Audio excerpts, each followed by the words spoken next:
Eh, sino ba naman ang hindi mapapamerienda ganitong kainit? Abay, sunod-sunod na araw na namang mainit ha. Akala ko medyo tutuloy-tuloy na konti yung ulan-ulan eh.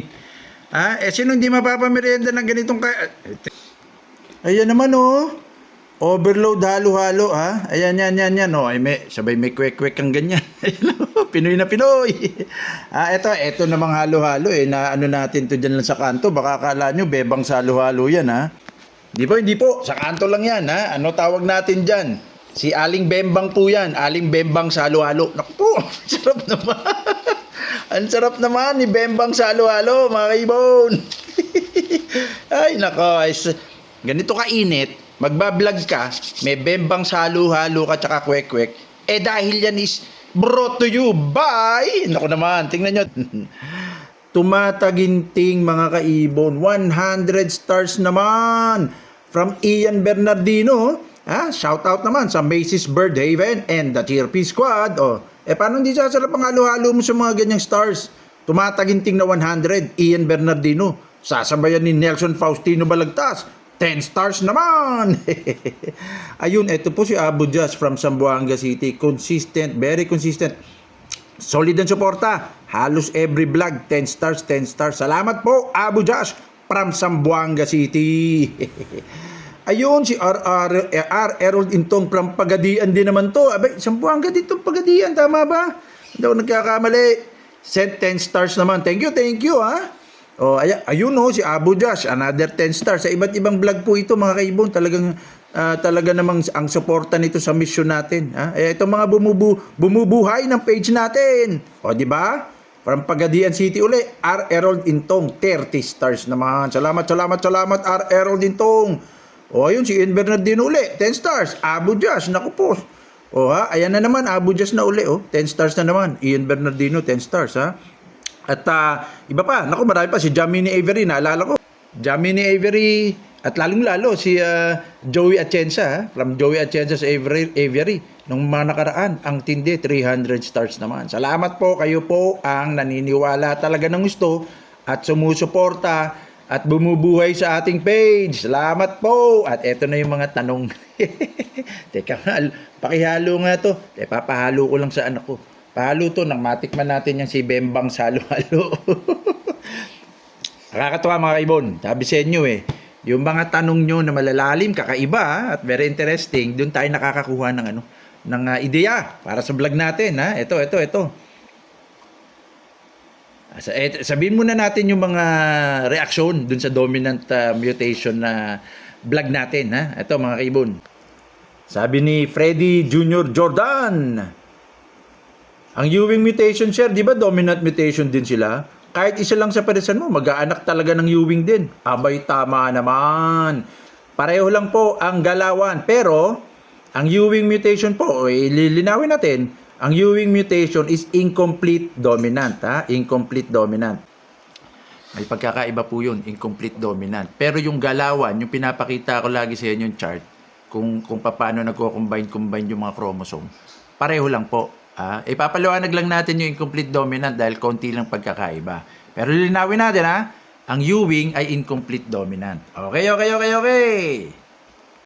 Sabi naman ni Roger Guillermo, Master, anong ALBS to 1 dominant? Okay, tama naman ang tanong. Ayan As far as I know, Roger, Pied and Slatey sa ALBS. As far as I know, yan po ang dominant Kasi maraming incomplete dominant, pero ang dominant lang talaga, ang alam ko, Pied and Slatey lang.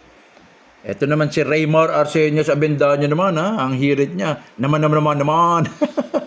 Alam ko na ngayon ang ibig sabihin ng SF, single factor, at DF, double factor sa dominant. Hindi ka malilito. Sure ball na tama ang inaaral natin mula kay Sir Jameson ng Lovebirds and Color Genetics. God bless po, sir! Ayun. Thank you, Raymar Arsenio Abendaño. Jaime Abingosa, same po sila ng Ewing. Tama po, yan nga binanggit natin, yung Ewing incomplete dominant. Okay. Sabi naman ni Jamie Avery, thank you uli bro sa panibagong kaalaman. Actually, yung Australian Badger nga niya, nasa 3rd generation na raw. Naglalabas pa din ng dominant pied. Ayun naman, Ayun, diba? Etong magandang pag-usapan natin, Ito dito na. Papahabain natin tong kay Erlyn ng konti, At saka itong kay Rob Roy. So, babalikan na natin to. Ito yung mga iba pang comment. RSA Avery. Oh my God. Parang nakarelate to sa misis ayun, thank you sa pag-shoutout kanina. Ayun, pinakita na natin yan. Sabi ni Ryan Manuel, Canadian ka pala bro. Ayos. Jeffrey Medrano Aguirre from Cabuyao, Laguna. Idol naman. Aguirre family naman. Fritz de Guzman, maganda rin. Good day po sir, meron po bang identifier o pagkakakilanlan kung single factor o double factor po ang PIDE? Ayun, sa Ewing po kasi, kapag double factor Ewing, tistis po ang pakpak nila. Ito, didiscuss natin to ng mahaba, Fritz de Guzman, no? Kaya magandang tanong to magandang tanong. Yung isa sasagutin na kagad natin kay Fritz de Guzman kung ano ba ang pagkakaiba, kung meron man ang single factor o double factor ang PIDE. Sandali. Mga kaibon, ang dominant PIDE, wala pong pagkakaiba ang single factor at double factor. Usually pag dominant talaga, pag tinawag na dominant at hindi incomplete dominant, ang phenotype, pag dominant mutation, which is sa African lovebirds, alam ko dalawa lang PIDE, ang dominant PIDE tsaka Slaty.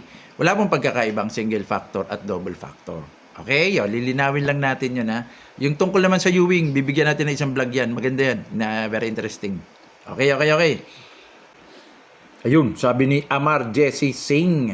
Shout out po, boss. Mataas na Kahoy, Batangas. Ayun, mataas na Kahoy, Batangas Malapit-lapit to nung nagpunta kami doon kila Karomi de la Cruz Alps 2, Inot Pel, pinagsama niya. Ayun, Amar Jesse Singh. Si RMJYSN, ayun, pinakita niya yung double factor value. Parblo Opa niya, or B1B2. Eto kay Idel Marquis, bibigyan din natin to ng isang vlog kasi maganda to Medyo interesting nakakakuha tayo ng magagandang pang-vlog Maituturing bang homozygote equals dominant factor? Hindi muna natin ito sasagutin kasi isang medyo mabahabang konting habang vlog para kay Idel Marquis sa kanyang tanong. Yes po, walang high mute and low mute, rare mute lang po meron. Pa-shout out po si OC Avery from Cabiao, Nueva Ecija. Si OC Avery po, mga kaibaw Arerol din tong, thank you na naman. Ayun, 10 stars Kay Rob Roy, bibigyan din natin to ng isang vlog kasi hindi ito pwedeng sagutin ng isang tirahan kumbaga. Kasi maraming yung kanyang pinakita rito. Maganda. Jeffrey Medrano Aguirre, pa-shoutout naman po, idol. Nakadalawang shoutout ka na, Jeffrey dapat naman share mo ng bonggang-bongga ating mga vlog Meltor Santiago, yun naman. Fort Bridge, lagi itong suki, Fort Bridge Eto kay Jonathan Vasquez, katulad dun kay Rob Roy. Huwag ka maglala, Jonathan, yung napag-usapan natin, i-feature natin yung mga ibon mo, hanapan natin ng paliwanag. Kung makakahanap tayo ng paliwanag, hindi ganun kadali yun. Salamat, Jonathan Vasquez. Sebad, sinulyab, Okobas. Ayun naman. Nasaan na yung may tungkol sa PIDE? Yun, si Erlene. Eto, balikan natin Mga ibon, eto yung sasagutin natin. Sabi ni Erlene, ang kanyang tanong, matatawag bang green split PIDE yung normal green? Ng anak ng back-to-back visual PIDE, sir. Kasi di ba may pinakita tayo sa natin, yung back-to-back visual PIDE. Teka lang, Teka lang. Ayun, naku po, hindi ko na ibalik doon. Teka. Nawala tuloy. Sorry. Nasaan na ba yung kay Kay Erlene. Ayun, nandito yun. Ayun, yan pupunta tayo dun sa ulitin ang tanong, matatawag bang green split PIDE yung normal green na anak ng back-to-back visual PIDE, sir? Okay Okay, dun sa mga medyo nakasunod ng gusto, magandang tanong to. Itong sagot natin. Di ba pagka dominant po, yung lagi nating sinasabing pagkakaiba ng recessive sa dominant, ang recessive kailangan dalawang karga niya. Dun sa laging pinapakita nating chart bago siya maging visual. Bago lumabas yung pagka-phenotype ng recessive na yon, dapat dalawa. Ang dominant, kaya nga dominante, kahit isa lang, lumalabas kagad. Kahit isa lang, lumalabas kagad. So, meaning, ang sagot kay Erlene, di ba, ang kung baga, automatic lang, kung medyo maalam ka sa mga dominant mutation, sasabihan mo kagad si Erlene. Erlene, pag normal green, hindi yan split. Kasi nga, pag kumarga ang isa, lumalabas kagad ang pagka-PIDE. So, hindi siya mai-split. Kasi ang split, di ba, hindi lumalabas yung itsura. Split blue, split lutino, split dilute, hindi siya lalabas. Pag sinabi mong split PIDE, hindi siya lalabas, hindi siya dominant PIDE. Ping! Bigla ko may naisip, kaya feature ko itong kay Erlene. Sabi ko, teka, Kailangan siguro basahin ko uli. Parang meron ako nakitang kakaiba sa tanong niya. Ulit-ulit, ha? Sabi niya, matatawag bang green split pied yung normal green na anak ng back-to-back visual pied, sir? So sabi ko, may mas malalim-lalim bang sagot dito o malalim ba mukhang malalim yata itong tanong niya. Ba't niya sasabihin split pied? Pag di nga ma-split dahil dominant nga. And then I realize, kaya may sagot ako dito. May konting lalim pala ito. Ayan Kaya ang sagot ko, unless recessive pied yung parisan mo, kasi may recessive pied, bukod sa dominant pied. Naku po! Ay naman, mga kaibon, sabi ko yung mga tanong nyo nakakalimutan ko na yung recessive pied Nakalimutan ko. May recessive pied po ang ALBS. ALBS 1 at ALBS 2 may recessive pied po. Di ngayon, tama pa rin in a way ang tanong niya. Mai-split kung recessive pied ang gamit mo. Pag dominant pied, lahat ng dominant, hindi lang dominant pied, hindi talaga mai-split. Kasi lalabas kagad yung phenotype nila. Kasi nga dominante kahit isa lang, nagbibisual kagad. Okay? Malinaw At kung tatanungin nyo kung ano yung recessive pied, dahil ako, siguro kayo napapansin nyo mga kaibon, wala na halos. Siguro ilang taon na. Wala ko masyado. Baka hindi lang ako nakakatsyempo. Hindi naman ako tingin lagi dun sa mga post sa iba't ibang grupo, halos wala nang nag-ID na recessive pied yung kanilang piniflex na ibon o yung mga nakapost na ibon nila. So, mapapaisip ka, may recessive pied, ba't nawawala? Ba't hindi talaga nila gusto? Kaya dahan-dahan nawala sa ibonan ng karamihan dahil hindi nila binibreed. Ay ano ba itsura ng recessive pied? Ba't parang nawawala at hindi nabibreed? Wala akong mahagilap nga sa mga posting, mga kaibon. Kaya ito na lang kay Dirk Van Den Abil. Itong kanyang Lovebirds Compendium naman. Teka, basa to. Okay. Yan. Hanapin natin itong kanyang... Ayun. Nasaan na ba? Ayun, mga kaibon. Bingo! Page 515 ito ulitin natin Lovebirds Compendium kay Dirk Van Den Abil. Ayun, asan na? Ayun. Dirk Van Den Abil. Ayun Kita nyo gaano kagamit. Nakita nyo, pinaglalagyan ko na ng tape. May glue pa yan kasi ilang beses nang matatanggal. Okay, nasa page 515. Recessive pied. Ito po ang phenotype niya. Ito sa ALBS 1. Kanyang mabuti Parang ito yung halos wala ng pied markings. Kasi, di ba, pag may pied markings, makikita nyo, marami dyan, Ito, mababa na agan nyo na lang yung mga green na maliliit, Recessive pied ang phenotype na to. Ito yung binabanggit nila na recessive pied. Ayan naman. Tapos dito, mga kombinasyon to ng recessive pied tsaka turquoise sa Rosecolis. Recessive pied tsaka turquoise. Titingnan natin. Ito naman, Fishery naman to. Fisher. Ayun. Recessive pied. Pied green. Okay?